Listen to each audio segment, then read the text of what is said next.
Hi, I'm Ori Pekelman. I'm a co-founder of Platform.sh. It is a platform as a service.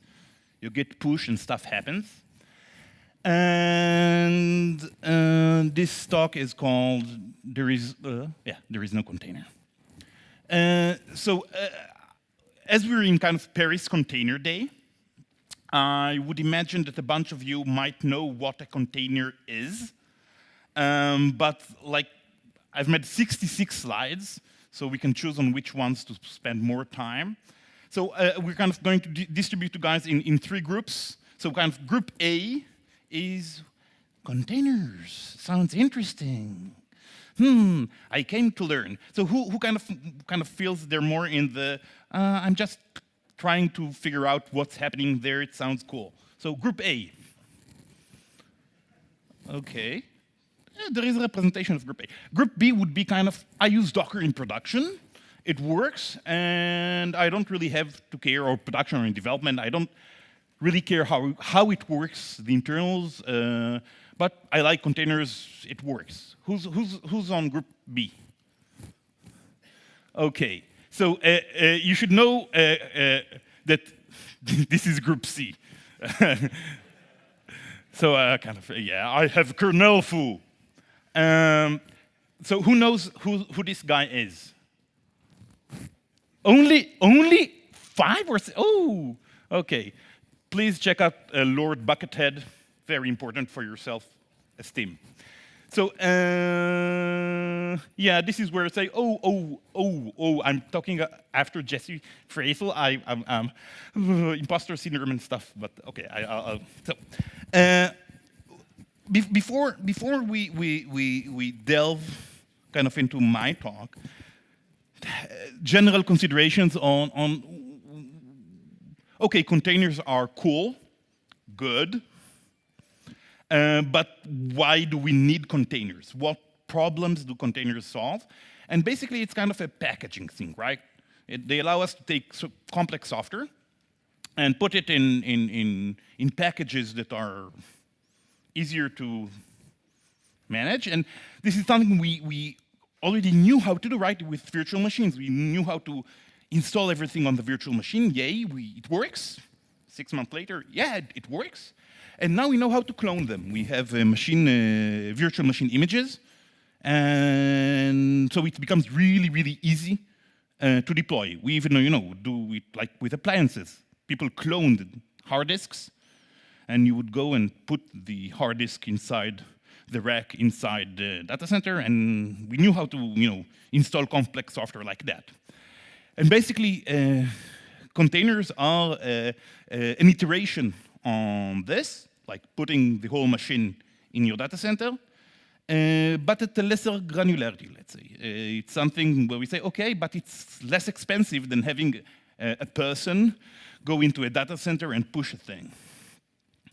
So it's kind of first economics, right? And in a way, the container therefore is, it's an abstraction. It's saying, hey, I'm gonna manage my complex software at a lesser granularity. Okay. And in general terms, when we think about software, there are kind of 2 orthogonal things that always come into play, which is nuts and bolts, how it's done, how one thing calls another, what are the data structures, and abstractions, how we reason about it. And the interesting thing about software is that abstractions are not abstract, they're real. So when you're writing a YAML file, you're interacting with an abstraction, right? The fields that are going to be in that YAML file are going to expose the interface of the abstraction. How do I think about that thing? When I name something, so if I say, hey, this thing is going to be a container that is going to run MySQL. The number of things I'm going to have to talk about the MySQL is going to describe the abstraction I have of what MySQL might be. So if I have the whole code source of MySQL in the YAML file, I'm at a very, very, not abstract thing. And if I just say, hey, I need MySQL, I don't care, then we're at a different level of abstraction. So we'll start with some abstractions, then we'll go to some nuts and bolts, And this is the canonical image of the container, right? Something that is orderly, where we put software in these small opaque boxes.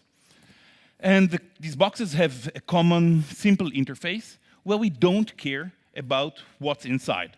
So we can manipulate the container without having to think about what the hell is running inside. We can move them, we can install them, we can run them without just using a very soft, simple abstraction, which is the name of a piece of software.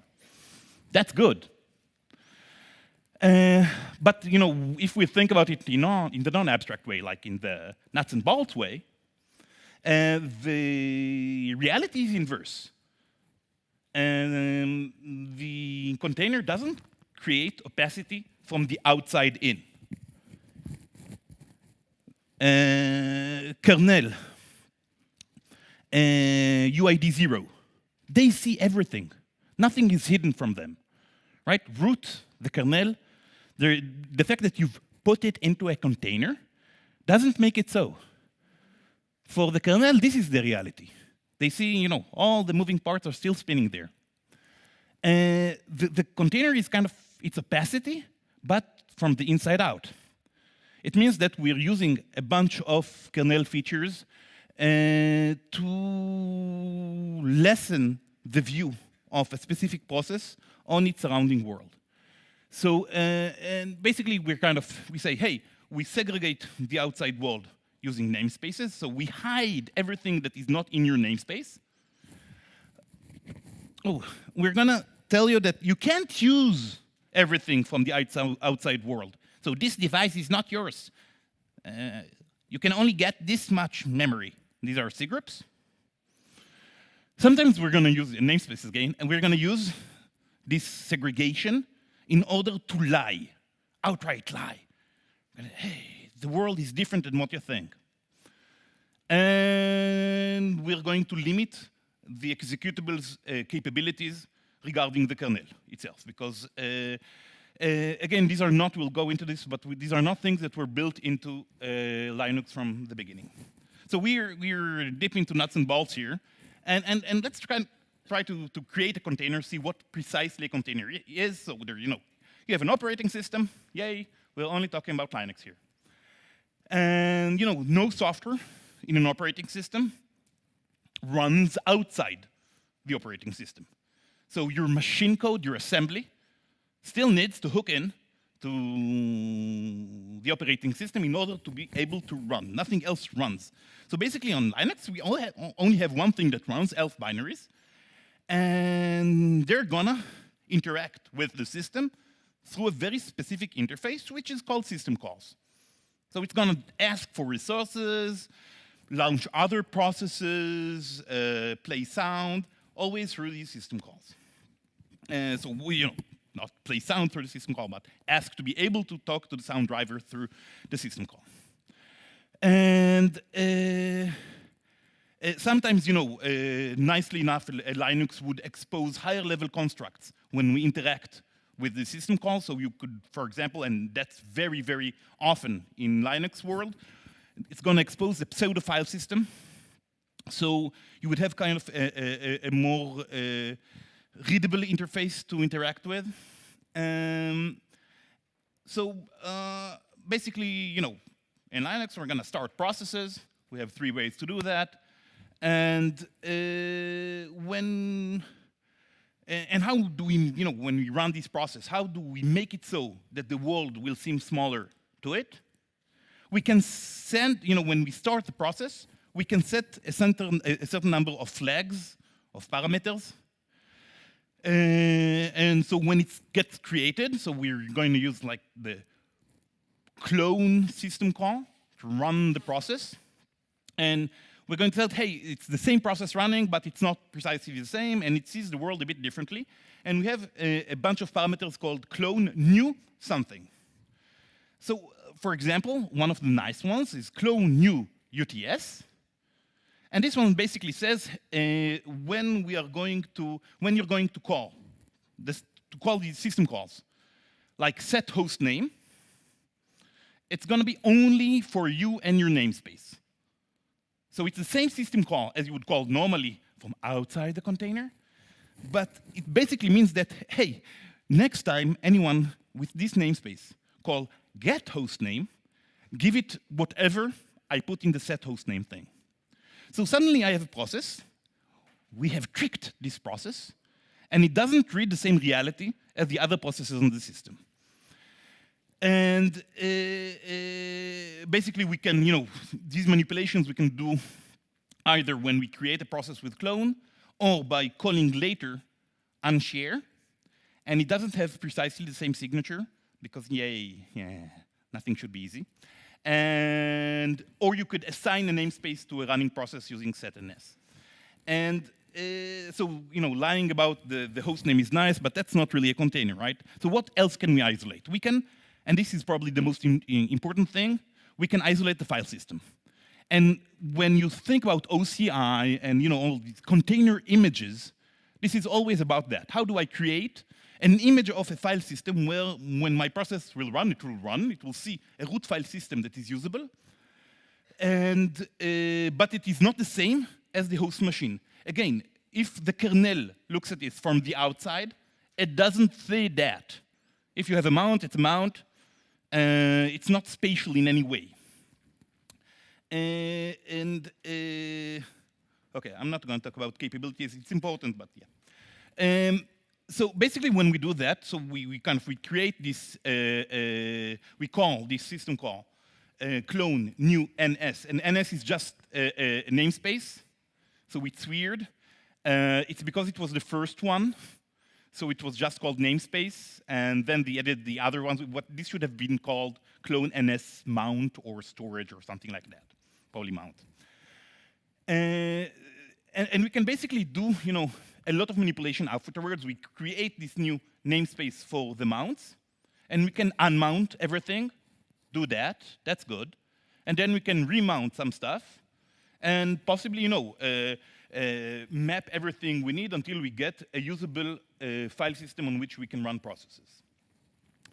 You could use something absolutely crazy, like a layered file system, an overlay FS, and then you can, this image you've created, you can mount it and then mount on top of it something else. Please, yeah, that's not always a very, very good idea. We'll get into that. So basically, but container runtimes and image formats are all about just describing how are we going to do step by step these multiple mounts until we get to a file system that is not the same as the host and that is a usable Linux system. We can isolate IPC. So we don't want, our process to be able to talk with strangers. That's bad. We can, oh, cool. We can isolate process IDs. And that's, we're already with the storage, we're kind of filling in a container, right? Because most of the world has disappeared. Now that we can isolate process IDs, the other processes disappear. So if I do, PS, AUX, I only see myself and maybe, the other processes in the same namespace. Oh yeah, and the kids. So namespaces are hierarchical, and you can run containers in containers in containers in containers 32 times. And no, it's not a bad ID at all. It's just a Docker bad ID, not a bad ID. And now we're kind of, hey, and that would be important. You're going to need to isolate the network. And you can create this namespace, but it doesn't, it's a namespace. So it doesn't create an IP by itself. It's a namespace. So you're going to have, an interface that you can namespace to it. And you're going to discover that networking is hard anyway. And please don't use NAT. And you can use just, very simple kernel mechanics like IP tables. This is what we do. We basically live in a totally flat IP world. And a cluster of containers is just going to be IP tables and who can talk to whom. Some unicast and shit. So do man namespaces. It's really well written. So, and it's quite amusing that, hey, if I want to learn about containers, I can read cool shit on Hacker News, or I can type man namespaces, and it's kind of well written. One of the really cool things in the namespaces world is user namespaces. So basically everything I'm talking about is something that can be invoked from user space. These are not things that you need root for. So a running process can create sub-processes as long as it can, it has the capabilities to fork or to exec. And this is something that is appearing now in the Docker world, so it's like 3 months, I think, right? Docker people? I don't know. But it's, inside the container, you can be a different UID, and then the outside, nice. And we've talked about C groups. So this is where C groups and namespaces come together. Okay, you can namespace C groups, so you can apply C groups to namespaces, which is cool. And as more competent people than me have already talked about security, I'm not gonna really get into it, but you have multiple layers of cherry on top security. You can add like seccomp, and which is kind of a big sledgehammer that says, boom, you can't use these calls. And then you have a kind of seccomp BPF that says, you can, that one in that context, maybe, we'll see. So this is the thing that the serious people. And in a way, because it's Linux and we have this ID that we represent everything through a file system, of course we expose a nice pseudo file system that allows us to introspect that. So we can use makedir to create namespaces and C groups. That's all. You don't need any specific executable, basically, on your machine in order to create and use containers. All of these are simple kernel features, and you can use ls and cut and makedir, and containers will happen. And so I just go, and because systemd creates namespaces and C groups and stuff like that. C groups anyway exist always, there's always. By default, on any Linux machine you're gonna run this stuff, you'll see namespaces. It's not, you don't install software to get containers. Now, kind of, as you can see, so the title is There is no container, and there is no container in the sense that one, if you imagine the container like this opaque thing from the outside, nah, that's not the reality. And it's that way. And there is no container because basically there are going to be semantics that are going to be different per implementation of these different features together. And we've seen this about COM, right? There is a container thing there. We could call it a container. You're gonna have, Docker, and Docker says, okay, I'm about small atoms, one small piece of software that is going to expose a single port with a single process. LXC that is going to say, I'm gonna recreate the feeling, the total feeling of a virtual machine. I feel I am in a Debian. I can do apt-get install, yay! FireGel, which is basically there so you can run games and not care. So it's going to be about sandboxing really unsafe code, but still that needs to be able to run in a GUI. So basically, these are the abstractions, right? We've started with the idea of we're nuts and bolts versus abstractions. And each form of container is going to have an idea, a different idea about what a container is. And when you look too much at the nuts and bolts, we're kind of going away from this orderly idea of containers and into the understanding that basically we are aligning multiple software with paradigms that are different, with semantics that are different, and we put them together in order to create a feeling of isolation or basically to generate my abstraction that will allow me to manage software at scale. So if now we think kind of about containers now as their abstraction. So what is the abstraction of a container? If you're going to extract from your YAML file, okay, so from the Kubernetes, from the Compose, from the Swarm, from your Docker file, what is the API of that thing, okay? What is the abstraction it proposes? And the idea is basically a container should describe, and basically should only describe, what is the minimal subset of resources the program needs in order to read, to run, sorry.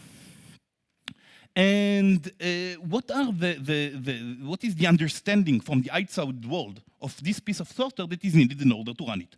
So we have this, in order for us to be able to have this kind of simple, uniform interface. So to be clear, what does that mean? It means, hey, okay, if we look at Docker, we can know what is the abstraction of Docker by basically examining the Docker file. So we can see what are the fields, what is the metadata that is required in a Docker file to understand what is the abstraction of Docker. So it will say, hey, I need a base image. And a base image, we know, we've understood, I think, it's a blob, right? It's someone else built. It's a succession of bytes that is totally opaque and that has a name.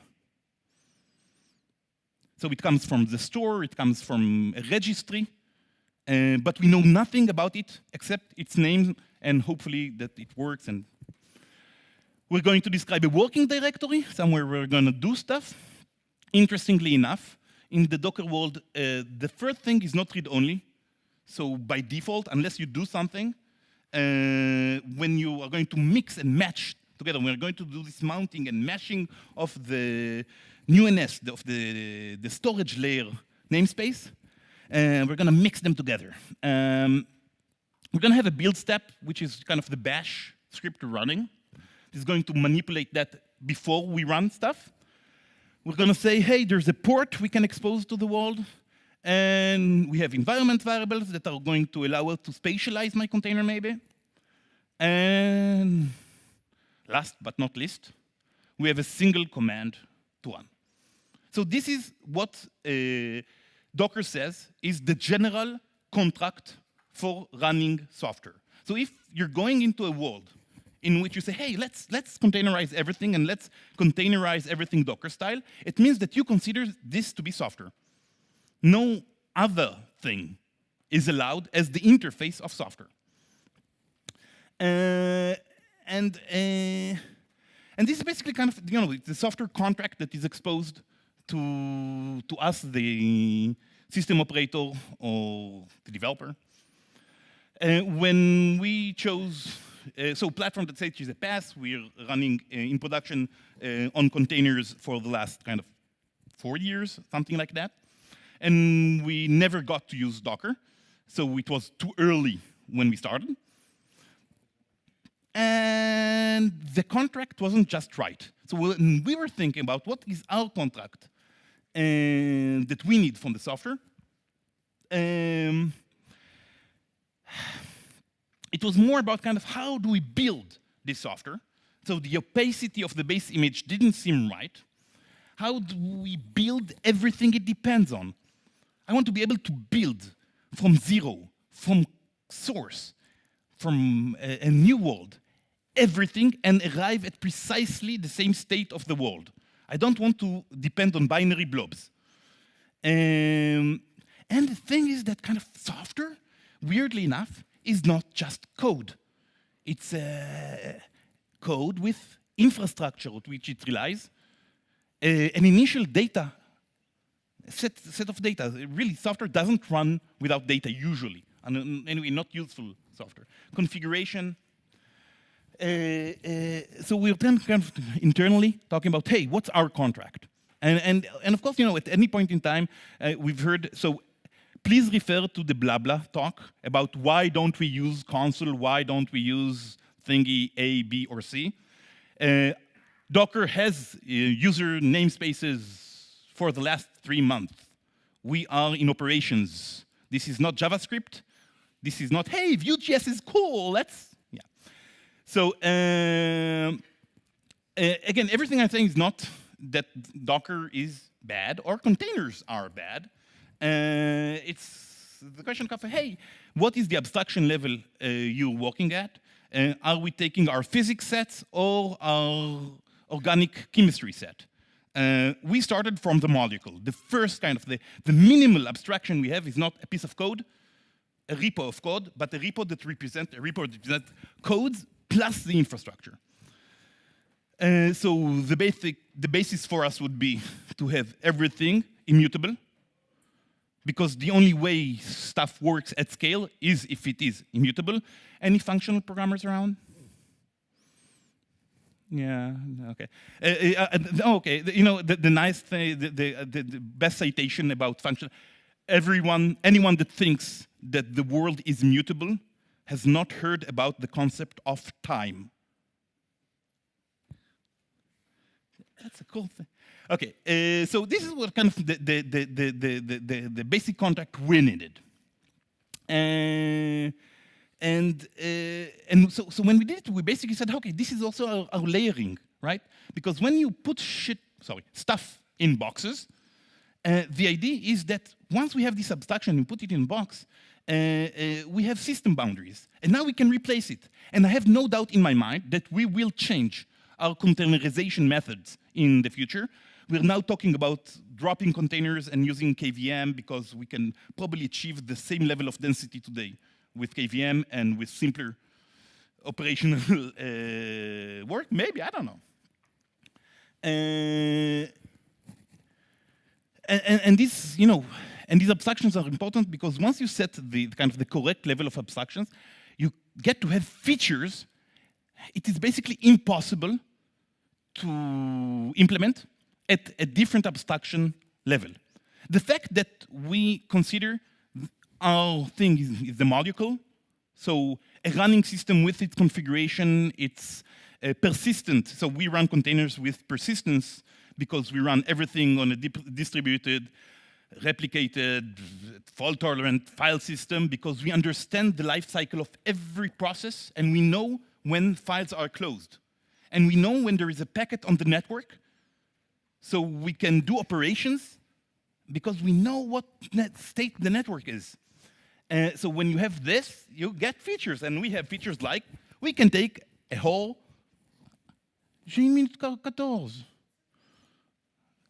We can take a full running cluster, and we can clone it. It can be Tera level. It can be of arbitrary complexity with, you know, microservices and stuff. And we can for every Git branch you create, we create on the fly an ephemeral staging server that is precisely the state of production. Every time you test a new feature, you test that it deploys correctly to precisely production with all the production data, no lorem ipsums, which means that putting stuff into production never fails. It means that we have full auditability over the whole infrastructure. You cannot mutate the state of production other by describing this mutation in Git. If I want to upgrade MySQL from 5.5 to anything else, I change a single character, I get push, it's the infrastructure's job, and I have an audit log of what happened. When you understand how stuff interacts with the file system, when it's part of your contract, when you understand the network, one of the coolest things you can do is not only you can do persistence layer stuff in production, but you can also implement high availability. So precisely whatever, you know, the blah blah car people said is right. We use different tools. Their build tool looks really, really mighty nice. Looks much like our manufacturer.